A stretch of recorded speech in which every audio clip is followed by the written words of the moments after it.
The institutional grammar, as originally developed by Sue Crawford and Eleanor Ostrom, and later updated by Christopher Frantz and Saba Siddiqui, is one approach used to study institutions. But what exactly are institutions? In this video, we're going to define what an institution is, and look at the three major schools of thought regarding the nature of institutions. In their paper, A Grammar of Institutions, Crawford and Ostrom define institutions as enduring regularities of human action in situations structured by rules, norms, and shared strategies, as well as by the physical world. Frantz and Siddiqui similarly describe institutions as rules, norms, and strategies that govern social systems. Institutions are also sometimes referred to as the rules of the game. The laws of your city, state, or national government, the policies and procedures of your workplace, even the rituals and traditions observed by your family, all of these and others are examples of some of the institutions that govern different aspects of our lives. As the definitions that we just presented illustrate, one way to categorize institutions is as either a rule, a norm, or a strategy.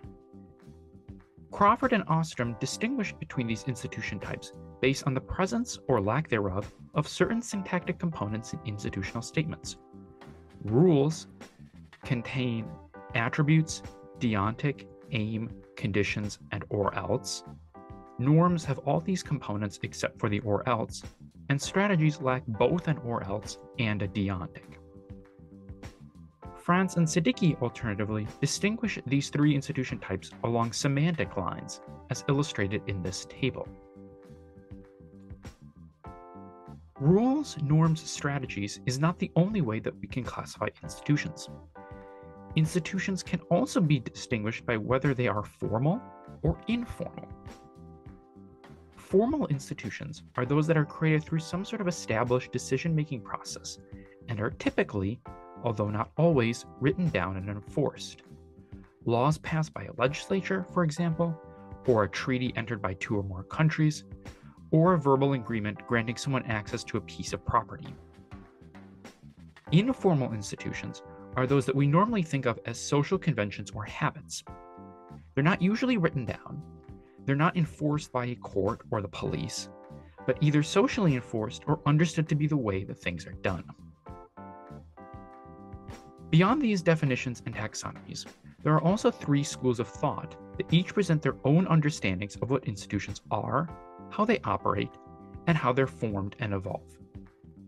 These are historical institutionalism, rational choice institutionalism, and sociological institutionalism. Historical institutionalists believe that to understand why a particular institution exists and why it is the way that it is, we need to look to the past. For historical institutionalists, institutions can't be separated from the social, cultural, economic, and political contexts in which they exist. Moreover, they are also embedded in time. Institutions are products of processes and developments that go back years, sometimes decades or even centuries. Actions taken in the past have ripple effects down to the present that impact the form that institutions take, as well as why certain institutions exist, but not others. Historical institutionalism has other features as well. Compared to the other two schools of institutionalism, historical institutionalists are particularly interested in power, and the ways in which institutional arrangements can empower certain individuals or groups at the expense of others. Rational choice institutionalists approach institutions from a different angle. Instead of history, rational choice institutionalism borrows from economic theory. Specifically, rational choice institutionalism starts from the assumption that individuals are rational actors, each with their own wants and needs, and that they act to satisfy those wants and needs to the greatest extent possible. Institutions then exist mainly as a means for rational actors to achieve their ends. For rational choice institutionalists, an important function of institutions is to resolve collective action dilemmas. If individuals are left free to try and maximize their own interests, chances are that sooner or later conflicts will arise. Think, for example, of the factory owner whose rational self-interest is to dump waste into the lake next to their factory, which then limits or prevents the use and enjoyment of the lake by those who want to use it for fishing, boating, or swimming. In such a scenario, according to rational choice institutionalists, an institution would be established to mediate between the interests of the factory owner and other lake users to achieve the outcome that produces the best possible outcome for all parties. In this case, a watershed council might require the factory owner to process their waste before dumping it into the lake. Where historical institutionalists look to the echoes of the past and to larger social, cultural, economic, and political forces to explain institutions and how individuals behave in institutional settings, rational choice institutionalists instead point to individual decision-making about what is or isn't in their rational interests. Finally, there's sociological institutionalism. To explore the features of sociological institutionalism, it is helpful to contrast it with rational choice institutionalism. As mentioned above, rational choice institutionalism posits that institutions arise as the most efficient means of satisfying the rational interests of a set of actors.